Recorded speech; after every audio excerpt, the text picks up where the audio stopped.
Jealousy doesn't scream, it whispers. It doesn't wear a scowl. It wears a warm smile and asks a polite, seemingly innocent question. You've probably felt it.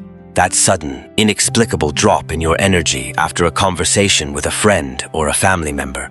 They congratulated you, sure, but something in their tone felt like a subtle attack. The philosopher Friedrich Nietzsche observed a brutal truth about human nature. Jealousy is the shadow of wounded pride. People rarely attack your success directly. That would make them look bitter and weak. Instead, they disguise their envy as curiosity. They wrap their severe insecurity in the fabric of genuine concern. We are about to decode the psychological warfare of covert jealousy. If you are elevating your life, building your wealth, or simply finding inner peace, you will face this.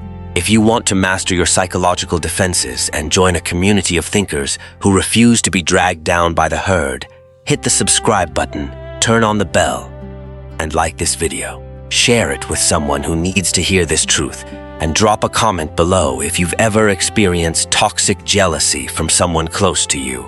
Let's get straight into the anatomy of a covert attack. The analytical psychologist Carl Jung taught us about the shadow, the repressed, dark, and inadequate parts of the human psyche. When someone feels stuck in life, your success acts as a blinding light, instantly exposing their shadow. Their failure, their laziness, their paralyzing fear, it all becomes agonizingly visible to them the moment you start winning. To protect their fragile ego, they must tear you down, but social norms dictate they have to do it invisibly. They use questions. These questions are designed to inject a microscopic drop of doubt into your mind. They want you to second-guess your achievements, so their own reality feels comfortable again. The first weapon they deploy is the classic tool of invalidation. Wow, you got really lucky with that, didn't you? On the surface, it's just a playful remark. Psychologically, it is a calculated assassination of your competence. When someone attributes your promotion, your thriving business, or your physical transformation to luck, they are deliberately erasing your years of invisible sacrifice. They are deleting your late nights, your iron discipline, and the immense risks you took. Why? Because acknowledging your hard work forces them to confront their own lack of it. If your success is just a random roll of the dice, then their mediocrity is not their fault. It's just bad luck. The universe was simply unfair to them. By calling you lucky, they absolve themselves of the terrifying responsibility to improve their own lives. Never defend your hard work to someone committed to misunderstanding you. Explaining your sleepless nights to a jealous person is like trying to explain color to the blind. They don't want to see your effort, because your effort is the exact mirror reflecting their own laziness. The second weapon in the covert narcissist's arsenal is doubt disguised as caution. They lean in, their brow furrows with fake concern, and they ask, "Are you sure it's going to last?" Or, "I just don't want you to get your hopes up and get hurt." This is not empathy. This is psychological sabotage. You just started a new business. You lost 20 pounds. You finally walked away from a toxic relationship. Instead of celebrating your ascent, they immediately anticipate your downfall. They project failure. Why do they do this? Because your momentum is a direct threat to their inertia. When you break out of the mold, you destroy the exact excuse they've been using to stay exactly where they are. If you succeed, it means they could have succeeded too. They just chose comfort over courage. That realization is psychologically unbearable for a fragile ego. Therefore, your rise must be temporary. It has to be a fluke. They unconsciously pray for your crash, so their decision to remain stagnant feels safe and justified again. Nietzsche understood this dark corner of human nature perfectly. He observed that people often suffer less from their own personal failures than they do from witnessing the undeniable success of their peers. When they ask if your success is going to last, they aren't warning you. They are comforting themselves. They are planting a seed of doubt in your mind, hoping you will water it with your own anxiety. This brings us to the third question, perhaps the most invasive of all. It usually surfaces when you've visibly elevated your lifestyle or status. How much exactly are you making from this, or what did that actually cost? Money and metrics are the ultimate triggers for a jealous mind. Listen carefully. Healthy, secure people do not interrogate you about your exact numbers unless they are genuinely seeking mentorship. A jealous person asks for numbers because they need a ruler. They need to measure the exact distance between your success and their reality. It is an evaluation, pure and simple. They are running a silent, agonizing hierarchy in their head. Am I still above them, or did they just pass me? Watch their micro-expressions the moment you answer. If your number exceeds their expectation, you won't see genuine joy. The mask slips for a fraction of a second. You will see their eyes dart away. Their jaw might tighten. They will abruptly change the subject. Or worse, they will immediately deploy the minimization tactic by mentioning someone else who is doing even better. Oh, you make 10K a month now? That's cute. My cousin's husband makes 50K doing the same thing. Jealousy cannot tolerate a hierarchical gap when it doesn't work in its favor. They must drag your achievement down to a level where their ego can survive it. While Stoic philosophy teaches us that comparing ourselves to others is a fast track to misery, because there will always be someone richer, faster, or smarter. For the deeply insecure person, comparison is a daily obsession. It is the only way they know how to value their own existence. If they cannot pull themselves up, they will do everything in their psychological power to pull you back down. Let's examine the fourth weapon.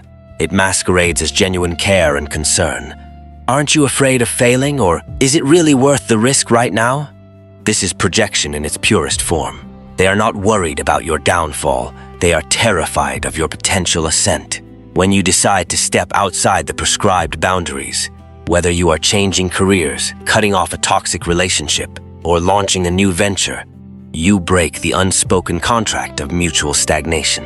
You are leaving the comfort zone, a place they have desperately convinced themselves is the only safe place to exist. Your courage acts as a glaring, uncomfortable spotlight on their cowardice. Friedrich Nietzsche warned us heavily about this dynamic. He identified it as the morality of the herd.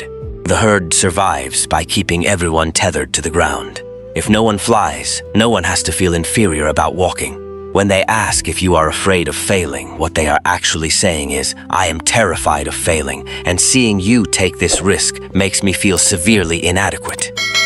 They want to infect you with their paralysis. They want you to share their hesitation because your compliance validates their inaction. Do not internalize their fear. When you hear this question, realize that you are witnessing their psychological limits, not your own. Then comes the fifth question. Often it is never spoken aloud, but you can feel it heavy in the room.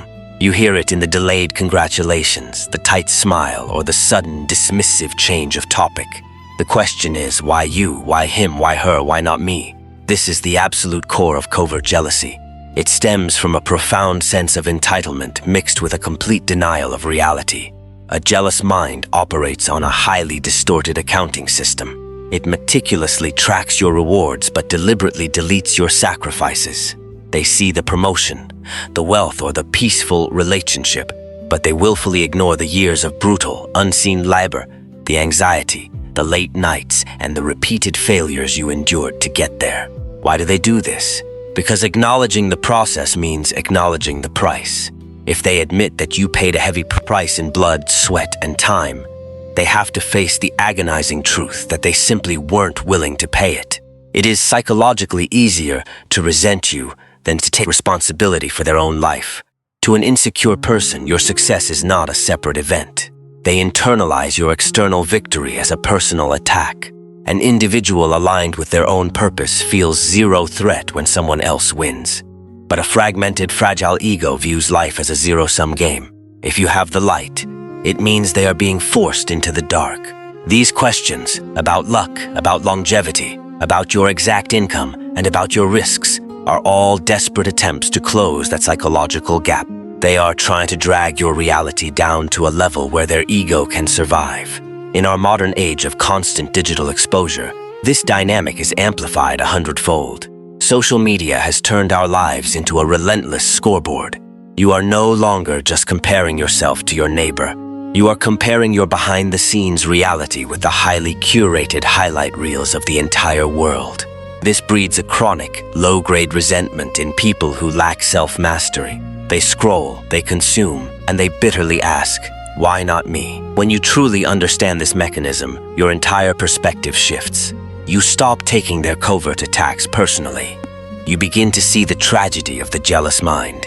They are trapped in a psychological prison where their happiness is eternally hostage to the accomplishments of others. Let's dissect the actual mechanism of a jealous mind. It is crucial you understand this. Covert jealousy is rarely born from pure, calculated malice. It is born from psychological starvation. It is a severe symptom of chronic low self-esteem. A person who is brutally honest with themselves, a person who is actively sweating, bleeding, and building their own path, feels absolutely zero threat when you win. To the builder, your success is just data. It's proof that the system works. But to the spectator, to the deeply insecure individual who has surrendered to their own comfort zone, your success is a blinding, agonizing mirror. They view the world through a mindset of scarcity, a zero-sum game. If you are standing in the light, their internal narrative tells them they are being pushed further into the dark. This is the exact reason those disguised questions are deployed against you. Are you sure it will last? How much did you really make? These aren't inquiries. They are desperate attempts at psychological equilibrium. They are trying to forcefully pull your elevated reality back down to a miserable frequency where their fragile ego can breathe again. They cannot raise their own temperature, so they throw ice water on yours. And we must address the elephant in the room, the modern arena. We live in a society that intentionally weaponizes this exact insecurity. Social media is an endless, unforgiving scoreboard. A century ago, your psychological comparison was limited to your immediate neighbors. Today, you are forced to endlessly compare your messy, painful, behind-the-scenes reality with the heavily curated, highly filtered highlight reels of 8 billion strangers. This hypervisibility is a breeding ground for a very modern, very toxic form of resentment. Every single step forward you take is now on display.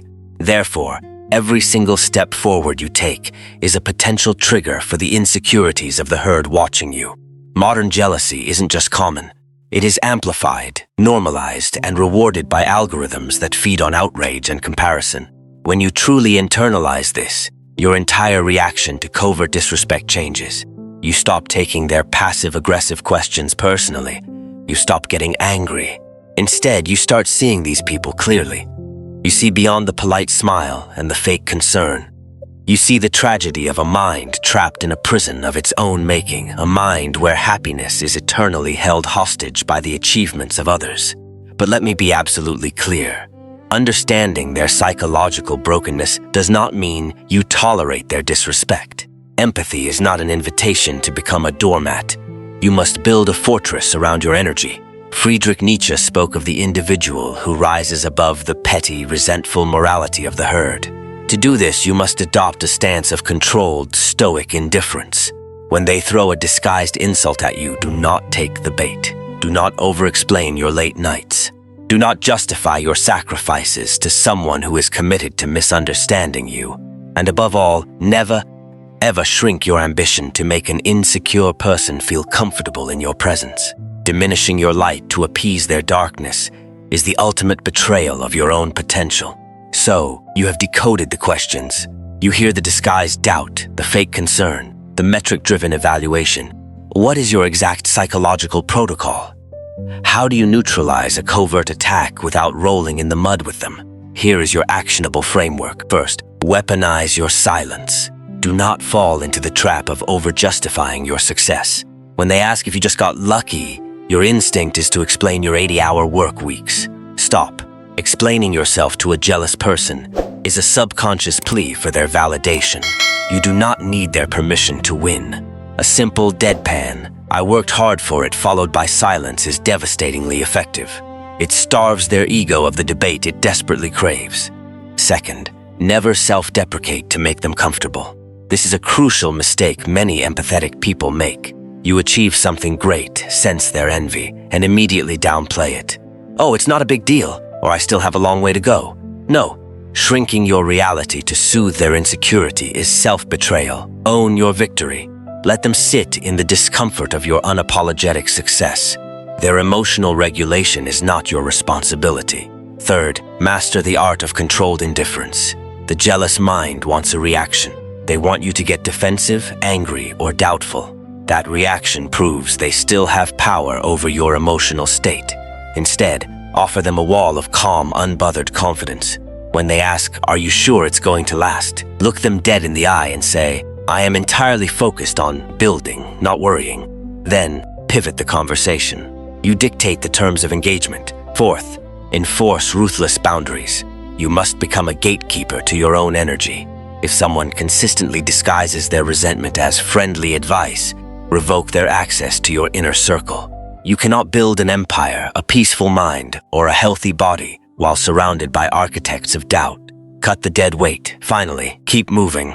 The most lethal counterattack to jealousy is undeniable, relentless momentum. Recognize covert jealousy for what it actually is, a highly distorted compliment. It is a terrifying indicator that you are ascending. They do not target people who are stagnant.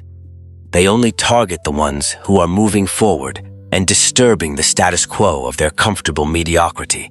If they are questioning your path, it is simply because your courage highlights their cowardice. Friedrich Nietzsche spent his life analyzing the depths of human ambition and the resentment of the herd. His ultimate conclusion was simple but profound.